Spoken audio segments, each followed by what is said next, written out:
अस्सलाम वालेकुम रहमतुल्लाहि व बरकातहू।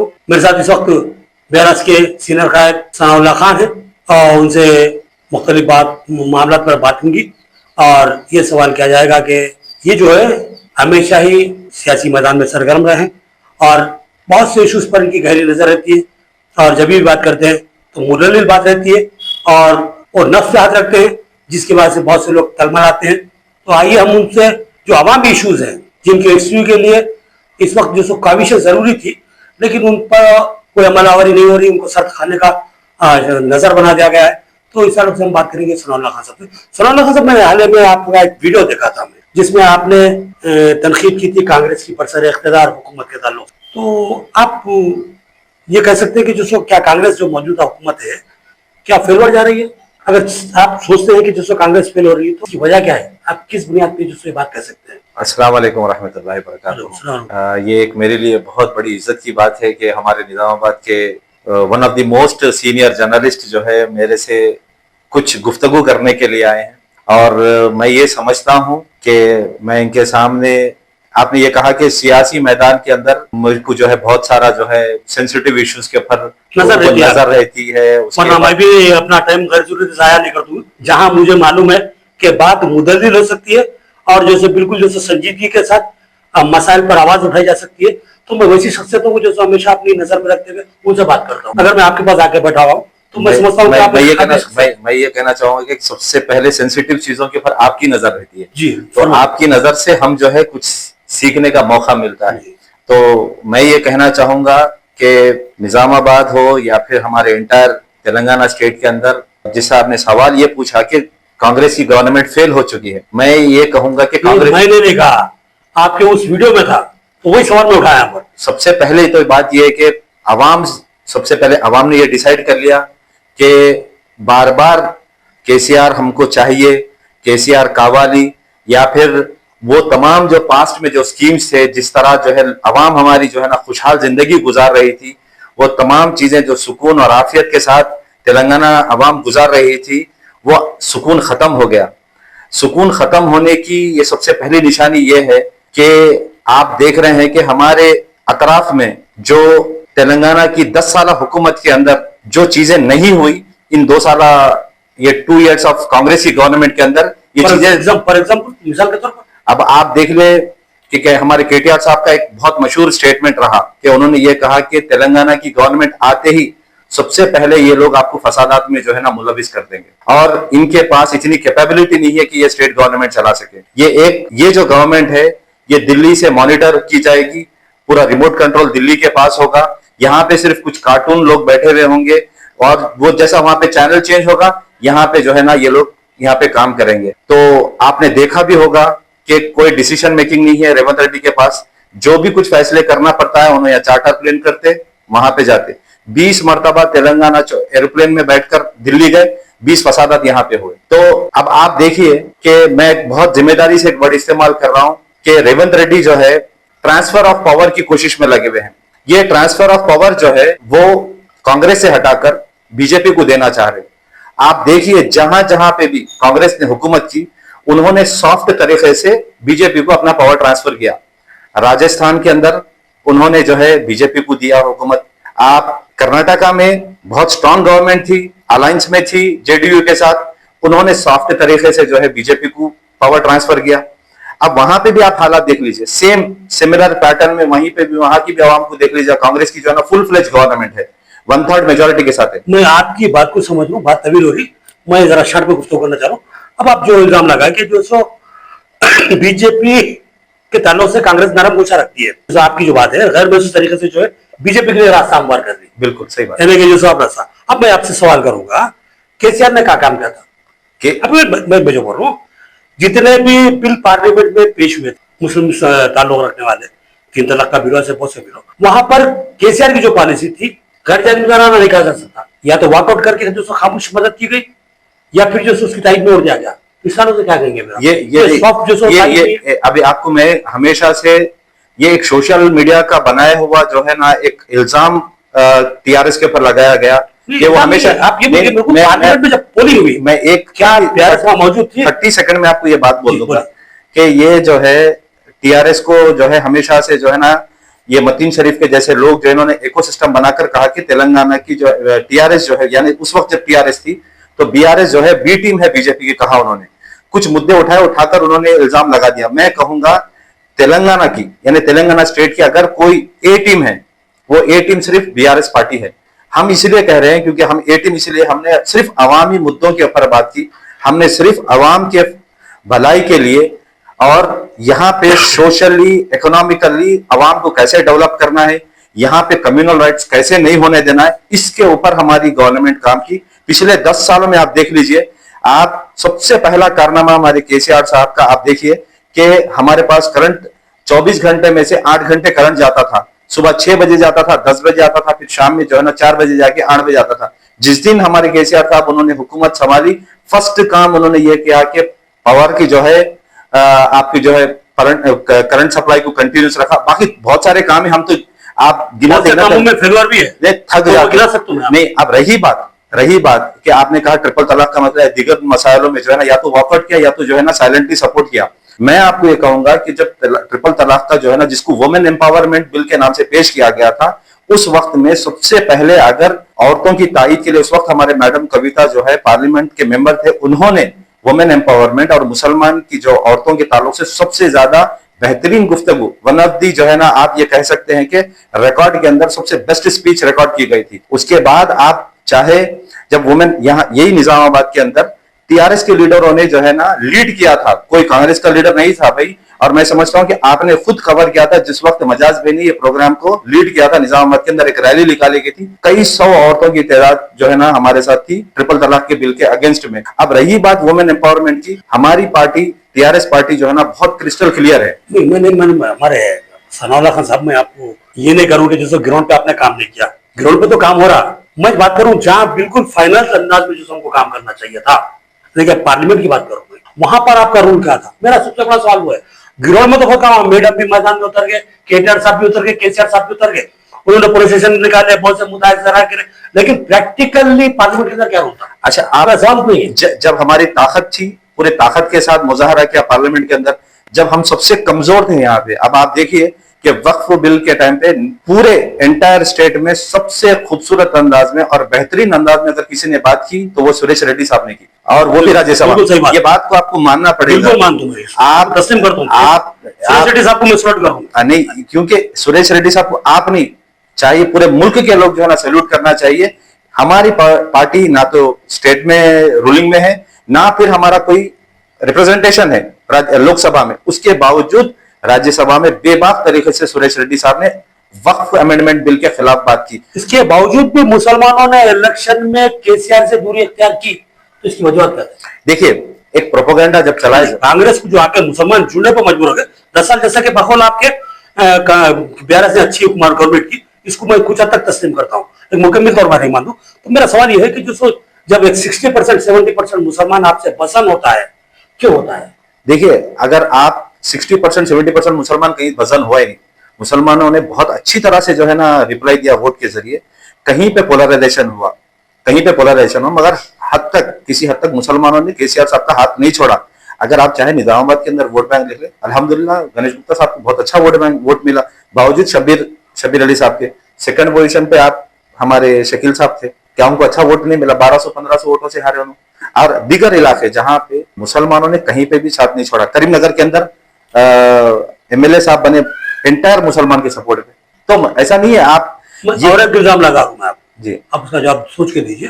अच्छा, नहीं पूरी इसके अंदर, अच्छा पूरे सिटी के अंदर पूरी आप देख लिए, आप अर्बन इलाके में मुसलमानों ने कहीं पे भी साथ नहीं छोड़ा। अब आप देख लिए हैदराबाद, सिकंदराबाद, जुबली हिल्स में मुसलमानों ने खुलकर टीआरएस की तायद की और अच्छा खासा वोट जो है बीआरएस के फेवर में गया। और आप देख सकते हैं कि अर्बन सेक्टर में फुल फ्लेज वोट मिला मुसलमानों। मैं आपको ये बताना चाह रहा था कि जो है सो मुसलमानों की जो तायद है बीआरएस और कांग्रेस में तकसीम हो गई, जिसका फायदा हुआ बीजेपी। पावर ट्रांसफर की जो बात चल रही है, इनके अंदर कांग्रेस जो है, स्टेट की कांग्रेस जो पार्टी है, वो बीजेपी की बी टीम के जैसा काम कर रही है। पहले जो है स्टेट एग्जाम्पल कैसा, अब आप देख लीजिए, हम कभी उनको स्ट्रांग होने नहीं दिए। मैं निजामाबाद म्युनिसिपल कॉर्पोरेशन की एग्जांपल देता हूं, और ये बहुत प्रिसाइजली वर्ड इस्तेमाल कर रहा हूं मैं आपको। 2014 में हमारे कम सीट आने के बावजूद मजलिस से अलायंस करते हमारे गणेश गुप्ता साहब, फिर उसके बाद जो है हमारे को जो है मेयर बनाते, फिर सेकंड जो है ना सेकंड टेन्योर में भी बिल्कुल जो है ना उसी तरह की पॉलिसी इख्तियार की जाती। निजामाबाद में बीजेपी का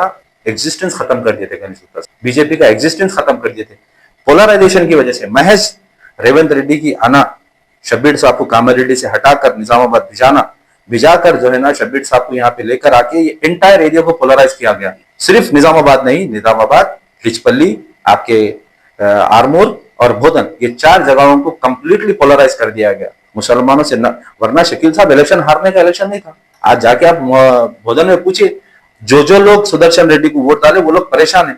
वो लोग परेशान है कि हम किसको लाके मुसल्लत कर लेके बैठे, एक काम नहीं हो रहा वहां पे। शकील साहब से कोई परेशान नहीं थे, गणेश गुप्ता साहब को हर तीसरा आदमी याद कर रहा है यहाँ पे। क्या गणेश मामूली सा चेक डिस्ट्रीब्यूशन होता परसों, जहां पे अब आप देख लीजिए लास्ट टर्म लिमरा गार्डन में जब चेक डिस्ट्रीब्यूशन हुआ 400 चेक दिए, तो गणेश गुप्ता साहब उसको एक फेस्टिवल के जैसा सेलिब्रेट करते थे, साड़ी देते थे, दूसरे दीगर चीजें देते थे, लोगों को बुलाते थे, खाना खिलाते थे। वो कहां चलेगा भाई?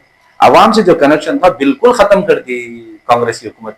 अब आप बोलिए कि एक मामूली एक आम आदमी, आप उसको जाके पूछे मेरा एक मसला है, किसके पास जाना, बोलते नहीं परेशान होता, मैं शब्बीर साहब के पास जाऊं, महेश कुमार गौड़ के पास जाऊं, केशव वेणु के पास जाऊं, मैं क्या धनपाल के पास जाऊं, मैं जो है ना पुराने हमारे एमपी कॉन्टेस्ट कर रहे थे, देखिए हमारे पास शायरों में आते थे, क्या नाम था उनका, खाली मुशायरे में आते थे, देखिए एमपी साहब हमारे मधु यशकी गौड़, उन्होंने मुशायरे के अलावा कहीं भी नजर नहीं आते थे, उनके पास जाना, कहाँ जाना, आवाम को समझ में नहीं आ रहा। यहाँ पे क्या था, एक हमारे गणेश गुप्ता साहब, उनके रिप्रेजेंटेटिव 24/7 अवेलेबल रहते थे, जो कनेक्शन वो रिलेशन खत्म कर दिया आवाम। चलिए ये तो लोकल सतह की बात हो गई, मैं स्टेट वाइड बात करना चाह रहा हूँ। मैं जो सो कांग्रेस और बीआरएस दोनों को जो सो टैली करते, दोनों का मुआवजा करते बात करना चाह रहा हूँ। ये तो खैर लोकल मसले है और लोकल मसलियतें अलग रहती, मैं भी लोकल मामले अलग रहते, मैं भी लोकल लीडर, लेकिन लोकल लीडर है आप। आपके जो जितने भी वीडियोस में अब तक देखा हूँ, तो वहां पर आप रियासती सतह पे जो सो क़यादत को जो सो आप टारगेट पर करें, तो यहाँ पर सवाल बनता कि रियासत की सतह की सियासत का। और मैं जब तक मेरे जहां तक मानना है कि एक साहिब बसीरत नौजवान है, आप उभरते हुए कायद है, जिनके पास जो सो बहुत ज्यादा मालूमात का खजाना है और बहुत बारीक नजर रखते हैं सियासी माहौल पर, और जो सो बहुत अच्छे जो अंदाज में उसको पेश करने की सलाहियत भी रखते हैं।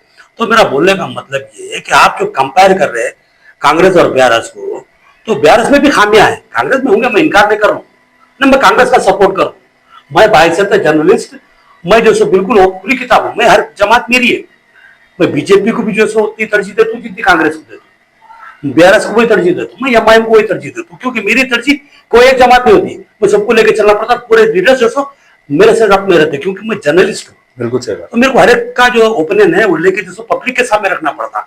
अभी जो बात आपसे हो रही है, आप इस वक्त जो सो बीआरएस के रिप्रेजेंटेटिव है, तो मैं जो सो आपको बात कर रहा हूँ एक जर्नलिस्ट के हैसियत से कांग्रेस का सपोर्ट करते हुए। तो मेरा मकसद ये है कि आप जब तनकीद कर रहे हैं तो वो खामी जो आप उजागर कर रहे हैं, क्या वो खामी आपकी पार्टी में नहीं थी क्या? मेरा सवाल वही है। नहीं, आप अगर कोई एक पर्टिकुलर इश्यू के ऊपर अगर आप बात करें तो उसके अंदर हमारे लीडरों का क्या स्टैंड था कि क्या हमने, आपने जो है परसों एक मती शरीफ के ताल्लुक से कहा मुसलमानों केसीआर को पहचानो, बहरहाल उसमें जो सो आपने बहुत से जो सो हवाले दिए, जैसा कि जो सो मस्जिदों की शहादत है, चिल्लों की शहादत का मामला है, तो ऐसे मामले तो जो सो बीआरएस के दौर इख्तियार में भी हुए, और फसाद का जहां तक मामला है तो फसाद तो उनके दौर में भी हुए।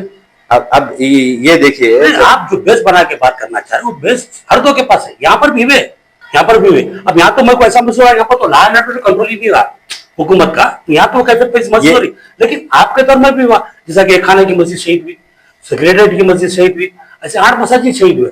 तो यहाँ पर जो जब हमने हुकूमत से बात की तो उसका कोई वाज़ेह जवाब हमको नहीं मिला, तो यहाँ पर भी वही कैफियत हो रही। तो दोनों की गलतियां हैं। अब मैं समझता हूँ कि एंटायर स्टेट के अंदर कभी भी कोई मसाइल परेशानी आई तो स्टेट गवर्नमेंट ने इसको फुल्ली तरह से रिस्पॉन्सिबिलिटी लेकर उसका जवाब देने की कोशिश की। जब रही बात मसाजिदों के बारे में, हम ये चीज बार बार रिपीट करते हुए बोल रहे हैं कि ग्राउंड के जितने भी लीडर्स थे उन्होंने अपनी बात अपने जो एमएलएस वगैरह थे, अपने रिप्रेजेंटेटिव्स वगैरह थे, उन तक उनकी वो बात पहुंचाई।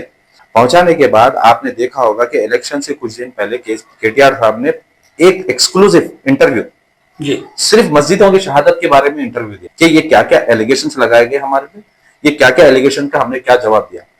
पब्लिक के एक इंसिडेंट के ऊपर उन्होंने बताया कि एक फैमिली डिस्प्यूट को गवर्नमेंट के ऊपर ब्लेम करने के लिए डायरेक्ट किया गया। आप वो 34 मस्जिद का मामला है, 34 मिनट के एक इंटरव्यू के अंदर 34 मिनट्स का इंटरव्यू था, वो बहुत प्रिसाइजली और एक्सक्लूसिवली पूरे मुल्क के अंदर मैं आपको बोल रहा हूं, बहुत चैलेंजिंग बोलो में, कोई पॉलिटिकल पार्टी एक रिलीजियस इश्यू के ऊपर, एक पर्टिकुलरली रिलीजियस इश्यू के ऊपर इतनी देर गुफ्तगू नहीं की। 7 मसाजिदों के ताल्लुक से एक एक वर्ड के अंदर एक एक वर्ड को किस तरह डिस्क्राइब किया गया, वो कोई एक पॉलिटिकल लीडर करने की हिम्मत नहीं कर सकती। वो सिर्फ हिम्मत केटीआर साहब और बीआरएस के अंदर ही है।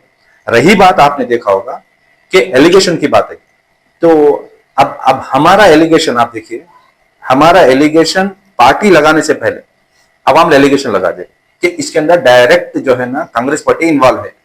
फॉर एग्जाम्पल, कोई भी मेदक का इंसिडेंट होता, मेदक का इंसिडेंट होने के बाद जब मदरसे के पर अटैक किया गया, वो मदरसे के अटैक करने के बाद एक फसाद की शक्ल ले लिया था। उस वक्त मैं मतीन शरीफ को फोन किया, फोन करके ये बोला कि मतीन शरीफ साहब, मैं आपको फोन करने का मकसद ये है कि आपको आगे चल के एक वीडियो बनाना पड़ेगा, मुसलमानों रेवंत रेड्डी को पहचानो।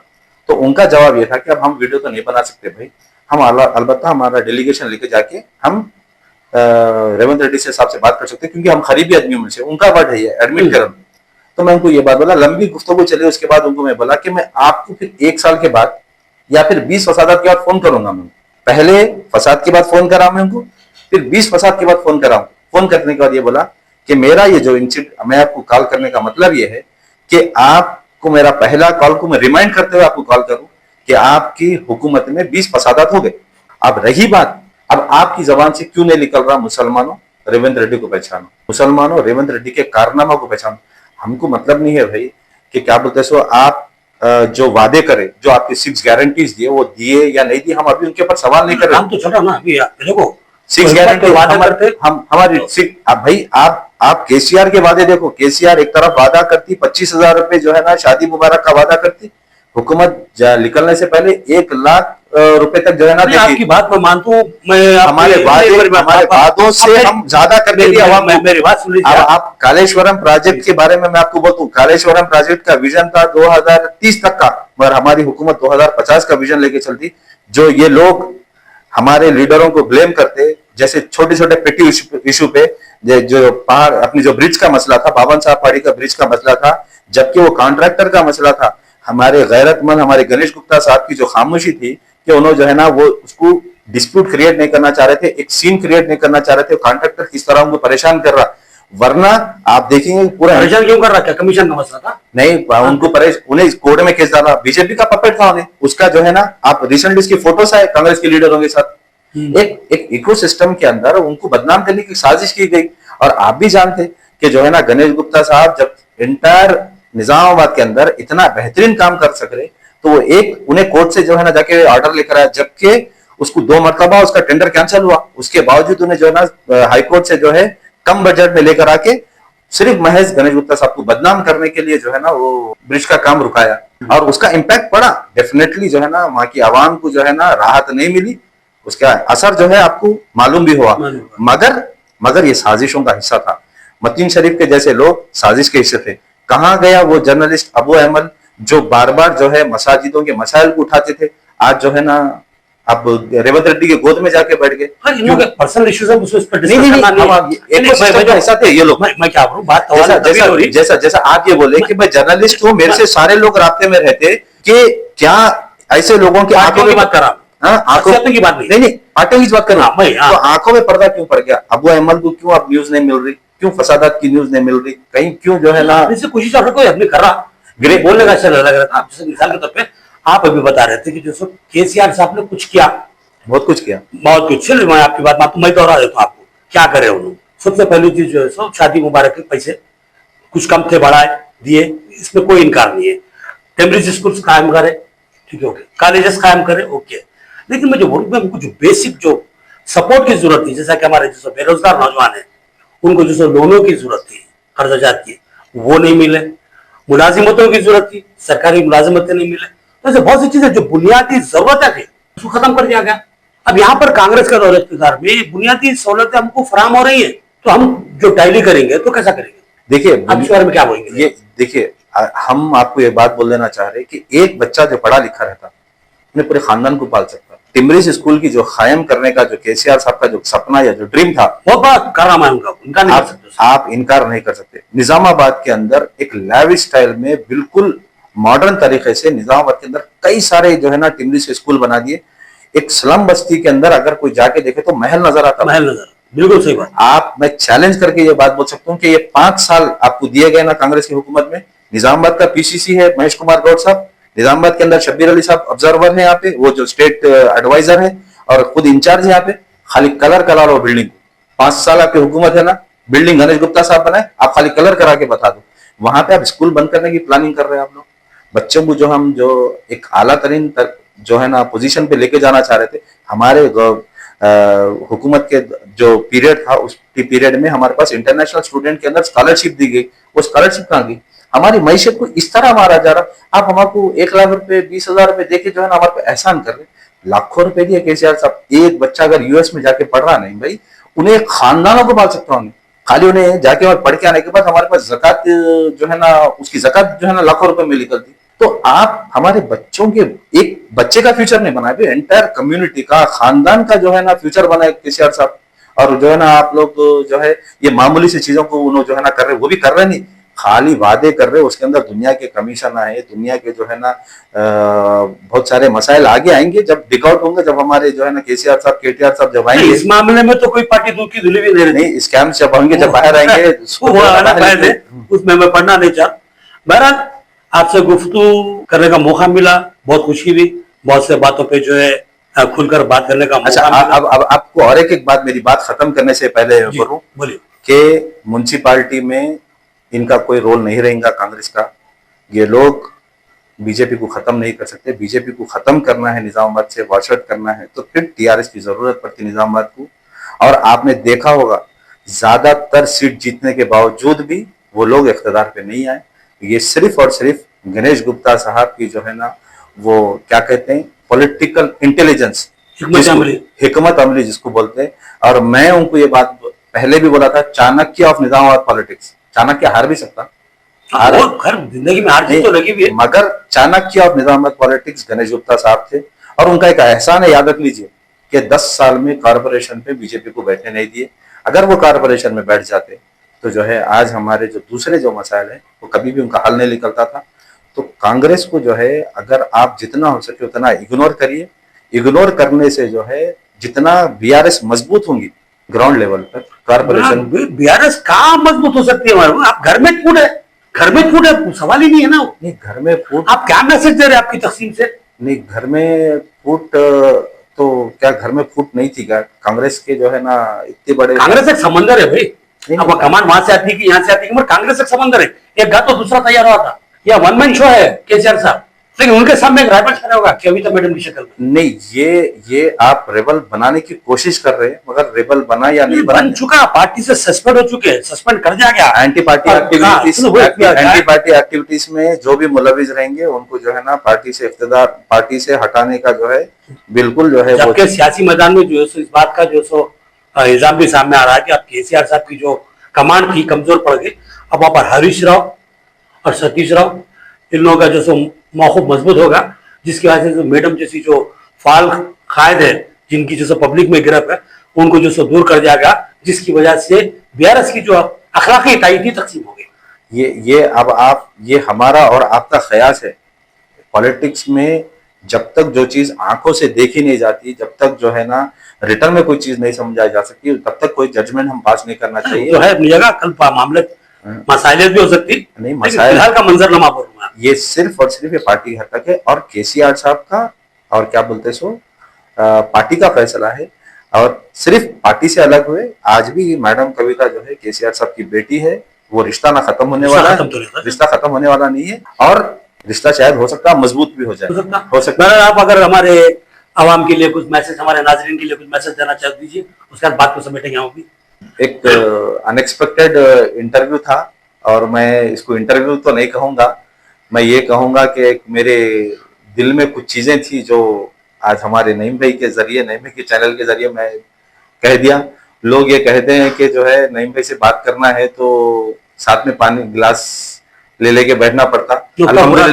अल्हम्दुलिल्लाह उतनी नौबत नहीं आई, अल्लाह का शुक्र है। और इंशाल्लाह हम उम्मीद करते हैं कि नईम भाई इंशाल्लाह जो है निजामाबाद के अंदर जो है कांग्रेस के फेलियर्स जो जो जिस वजह से कांग्रेस निजामत के अंदर फेल हो चुकी है, या निजामत है तेलंगाना के अंदर, आवाज उठाने के लिए कोई ना रोक तो सकता हम हमारे। चाह रहे हैं कि जो है ना वो आवाज जो है ना, क्योंकि बेबाकी से बात करते हुए आए और इंशाल्लाह जो है इंशाल्लाह बिल्कुल वो करेंगे। बेबाकी से बात वाकई वही बोलेंगे इंशाल्लाह। इंशाल्लाह। अस्सलाम वालेकुम रहमतुल्लाहि व बरकातुहू। मोहतरम नाज़रीन, रहते हैं जनाब सनाउल्लाह खान साहब, बहुत ही हरकयाती शख्सियत है, बहुत ही मारूफ शख्सियत है, बहुत ज़हीन है और बहुत कुछ कर दिखाने का जज्बा है, लेकिन इस वक्त उनका मौक़िफ़ अटल है, बेरस की तायद में है।